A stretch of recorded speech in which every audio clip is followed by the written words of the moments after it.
Hi guys, my name is Darby and welcome back to my YouTube channel. Today we're going to be talking about the stories behind some of my Instagram photos because, as you know, sometimes what you see on Instagram is not the whole story. Now, I take a lot of my Instagram photos by myself using the LensBuddy app and a tripod, which comes with its own sets of stories and mishaps, but I will give credit where credit is due if someone else has taken a photo for me. Like this one here, and actually this one. Both of these photos can be found on my feed and they were taken by the incredible Tyler Peterson. And where were you taken, you might ask? Haunted bathroom. I just couldn't resist the photo op, even during an overnight paranormal investigation. We found ourselves in the bathroom of one of the buildings at Pennhurst Asylum during our investigation, and I just could not resist. I love this photo with the flashlight because it gives me big Nancy Drew vibes. But people have asked me like, oh, that's such a cool photo, where was that taken? And I get to tell them that it was taken in a haunted bathroom. So like, that's a cool story. I like that one a lot. Tyler Peterson also took this photo of me. Oh, I look so happy. I'm so smiley. This photo was taken at sunrise at Cadillac Ranch in Texas. And that joy you see on my face, fake. Completely fake. There is video evidence somewhere. About 20 minutes prior to this photo being taken, I was cussing Tyler out in a hotel room because he woke me up to take this photo.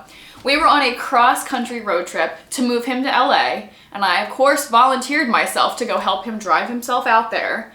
And we decided that we were gonna break up the long drive into 4 days. It was like 4 12-hour days. And this was the morning of the third day. We'd been on the road 12 hours together in the car all day. And I am not, in case you didn't know this about me, a super early morning person. It's not my favorite. In fact, I don't prefer to see sunrises unless I'm still awake to see them from the night before. But I was woken up for this one. However, I do really like this photo. The colors are beautiful. I did have so much fun once we got there. But yeah, about 20 minutes before this photo taken, I was saying some explicatives at Tyler in a hotel room. So what you see is not always the whole story. Okay, I won't pretend that this is my favorite photo of me ever, but I'm pretty proud of myself for how I got this photo. I had this vision that I wanted to shoot from below up with me sitting in a tree, and I've had this idea for a long time now, and I couldn't figure out how to make it happen because the trees in my yard are not super climbable. And I kept thinking to myself, do you really want to go to like a state park and bring with you like a step stool, a tripod, whatever, to try to get into a tree and have people just like walking by spectating this whole thing? I decided that I did not, and that I was just going to find a way to get into this tree in my backyard. I was not about to ask anyone for help or have audience members for this shoot taking place. I tried a step stool, I tried a ladder. The problem is the tree has very large roots that come out from the tree, so there's no steady place to place a ladder. If I put it backwards and I got to the third rung and then just kind of like leap of faith into the tree, I could probably get there. So I was like, all right, I'm gonna try it. I set up the tripod, I open the LensBuddy app, I start letting it take photos, and I just run it on the infinity setting where it'll take photos until it stopped. Because I had no idea how long it was actually gonna take me to like get into the tree and then get in position. I had to jump in the tree with my back facing the camera, and then the opening of the tree is very thin, so I had to stand fully up and then try to maneuver myself and turn myself around so that I could face the camera. Oh, the outtakes of this one. Oh, they were good. There was about 600 of them because it took me so long to get in position. And they were all me like, does this, no, can I, this way? I had bark all over the back of my shirt, but I finally turn around and get in position. And at this point, you can still see the top of the step ladder in the photo. So I have to get in position and then kick the step ladder completely over. Hope it doesn't take out my phone and the tripod in the process. Spoiler alert, clearly it didn't. But at that point, it was then when you're done, you're jumping out of the tree, bend your knees, hope for the best. So I let the LensBuddy app run for forever, it felt like, and then finally jumped out of the tree. Got some usable content out of this, and I really liked this one. And my mom at one point like looked at the photo and she was like, how on earth did you get in that tree? And I had to tell her this whole escapade, and we had a good laugh about it, but just what you see here. Simple, easy looking photo, but to get there was a bit of a journey. Okay, this photo I really like because I genuinely look so happy. I took this one, again, myself, tripod in the LensBuddy app, and I actually was out on the water. So I have an inflatable stand-up paddleboard that I love and spend a lot of time on in the summers because I live pretty close to the water. I'd gone out one day with the idea of actually going on TikTok live and like showing people the really pretty area where I like live in from the water perspective. I already had the tripod on the phone. I was like, why don't I just take an Instagram photo? Set up the LensBuddy app. The problem is I'm drifting. You're trying to position the paddle. You're trying to position your body. You're trying to look happy. Like it's not 90 degrees outside and the sun isn't beating down. The sun is in your eyes. You don't want to wear sunglasses for the photo. I ended up using a patch of seaweed to almost anchor myself. If anyone's ever been on a stand-up paddleboard that goes over seaweed, you kind of know that if it gets caught on the back like fin, it'll like slow you down to almost a crawl until you get it off of there. So I intentionally did it and got myself caught in some seaweed so that I could slow myself down enough in the angle I wanted where the sun wasn't in my face to start the timer and just like pose, pose, pose, pose, micro changes in your expression, like do all the poses. I paddled my phone out there in a lockbox that they specifically make for kayaks, paddleboards, boats, stuff like that to protect your phone. Though they tell me that the new iPhones are water resistant, but I don't really want to test that theory the hard way. Picture this. Taylor Swift has just given us Evermore, and she has a line in the song "'Tis the Damn Season" that says, "The road not taken looks real good now." So I had the vision. I wanted this on a trail that looked secluded. It looked like a road not taken. But I watch way too much true crime stuff to think that I wanted to go down a trail by myself, full makeup, tripod, heeled boots on. It was not going to happen. I was alone. It was not smart. I've seen that horror movie. It doesn't end well for me, okay? This photo was taken on a trail. At the very mouth of the trail, I just angled the tripod and camera so where you couldn't see it. But truthfully, if you looked about 2 feet out of frame, my car was right there. I really like how this photo came out and it fulfilled the vision for me. But if you could have heard the stream of consciousness in my head while taking these photos, it went something like this. Someone's gonna jump out of these woods and get you. Do you think you can outrun someone the distance to your car in those shoes? Do you think you can use the tripod as a weapon? Who's gonna post this Instagram if you get got? You're about to become a statistic. Who do you think's gonna cover your disappearance? Do you think you'll end up on a true crime podcast? Are you gonna end up on the ID network? Are you gonna be on Netflix Unsolved Case Files, or is someone actually gonna get the guy? Like a full minute of stream of consciousness of me just being like, yep, this is your day. You did this stupid thing for an Instagram photo that no one's ever gonna see because someone's gonna jump out and murder you. Didn't happen. Photo got posted, but maybe I should cut back on the true crime stuff. I have such a love-hate relationship with this photo. I love the story behind it because I think it's really funny. I kind of hate the photo. I went back and forth about posting this photo for probably 2 hours. I took this photo myself on vacation last year. I was staying in a vacation house with people who would probably judge me for wanting to make my own Instagram content, so I didn't want to do it while anyone was around. I wish I could remember why it came about, but the group I was staying with was leaving earlier than I was to go to the beach that day. I was planning on taking pictures on this really pretty wraparound porch we had that overlooks the Bay Area, and then I had the pool. In my head, I had this vision of the blue bathing suit in the blue water. It was gonna be great. I decided to take pictures on the wraparound porch first, in the middle of taking photos, and I hear something. And I peer over the deck. The pool cleaners had showed up. And I knew I had a time deadline. I was also heading to the beach, but I had a finite amount of time. So I'm peering over the railing, just watching the pool cleaners, waiting for them to leave, because I knew the second they left, I had to jump in the pool, take this quickly, and then go. Pool cleaners finally leave. I look at the time.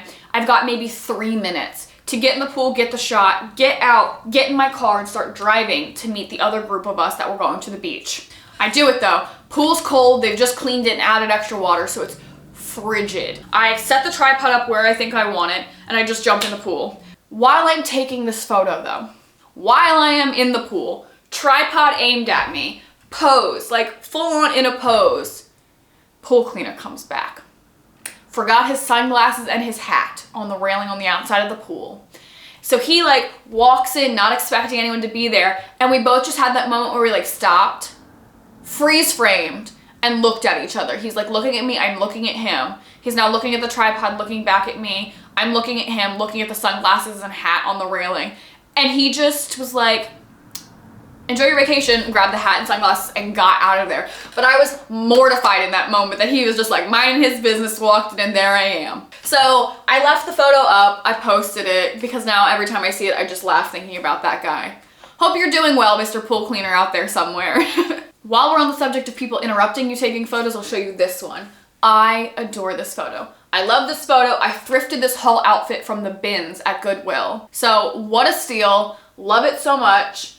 But this was taken at a public park. And I always choose to do these photos on like a random Monday afternoon at like 1 o'clock when no one should really be around. And most of the time it works. This day it did not work. I mean, it started to work and then it failed miserably. I parked my car. I like to park my car to block the view of me as much as possible. I set up the tripod. I like do a couple test shots so like I make sure the framing's right and make little adjustments. I start the timer. I go to run around and start posing. Two guys, clearly working for the Park Service, pull up in a gator. And they're about 15 feet away from me in the parking lot, but they're just like looking at me. And at this point, I'm looking at them, they're looking at me. I know the phone has started taking photos at this point, and I have two choices. I have the choice to just like hang my head, walk over, grab my tripod, get back in my car and pull away. Or I have the opportunity to just say, well, screw it. If you're gonna watch, I'm gonna give you a show and still get the photo. Spoiler alert, I got the photo. It felt like I was asserting my dominance in a way. I'm sure they laughed about it for a good long time after I left, but after I like got over the initial shock of them like looking at me, I was like, well, oh well, I guess they're gonna look. And I started like getting into poses, let the phone run for a while, and I probably let that one go on longer than I normally would have, because I knew once I got in the car, the embarrassment would set in and I would never get back out of the car to go take them again if they didn't come out well. So I let it go for a long while and they stayed parked there the whole time while I took these photos. I really like this photo though, so I think it was kind of worth it. Have I taken photos in that park again since? No, I have not. But I got this one and that's all that matters. Okay, I actually love this photo, but I don't know that I would ever redo the concept in the way I did it. And here's why.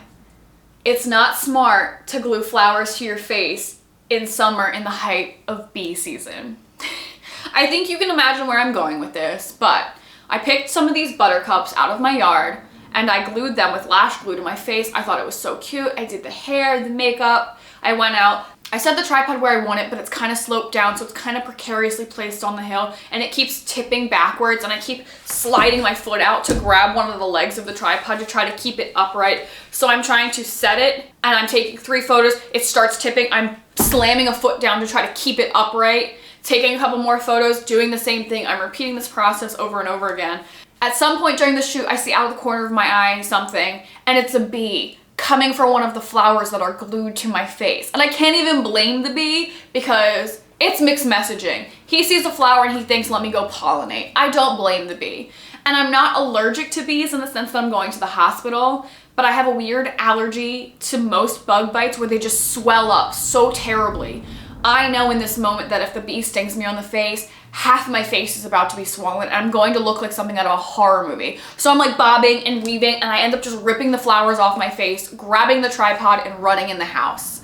I was like, if I don't have the shot at this point, it's not meant to happen. I ended up getting this photo out of it, which I really love, but I don't know that I would do another outdoor glue flowers to your face shoot in the summertime because it feels like I'm just asking to get stung.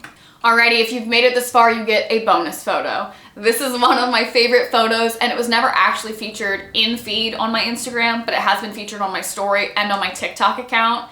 And I just love this photo. This is another photo that I did not take by myself. This was taken by a friend of mine, Vlad, who I worked with on the National History Bee. Hi Vlad, if you see this. And this photo was taken in Salem, Massachusetts on a Friday the 13th at night in a cemetery. It was a perfect storm of spooky, which is my happy place. If for anyone who doesn't know me, I love all things creepy and spooky and paranormal. And we were wandering through this cemetery, a group of us, and I saw this big tree at the center of it. And the place that I'm sitting in was hollowed out. And I said, that looks just big enough to fit me. So I crawled into the tree. It wasn't as deep as it looks. Like in that photo, I'm crouching down to look like I'm being dragged to the depths of hell. But it was probably only up to my waist. But I could like manage to like shimmy down in there, get in there, take this photo, which I adore. I think it is so funny. I think it's such a conversation piece when you can post a photo like this. I think the cool thing for me looking at my own Instagram feed is I don't see that final curated image. I see these things. I see these stories that I've just told you. I see the memories, I see the laughs and the mishaps and all of the things that went into making that one single image you guys see. So I figured it might be a cool thing to key you guys in on some of the stories. If you like this video and you ever want more of these, I have a story behind pretty much every photo on my feed. So just let me know if there's something you'd like to see or if there's a specific photo you'd like the story behind. Thank you guys again so much for watching, and as always, if you like this video, give it a thumbs up and subscribe below. Bye!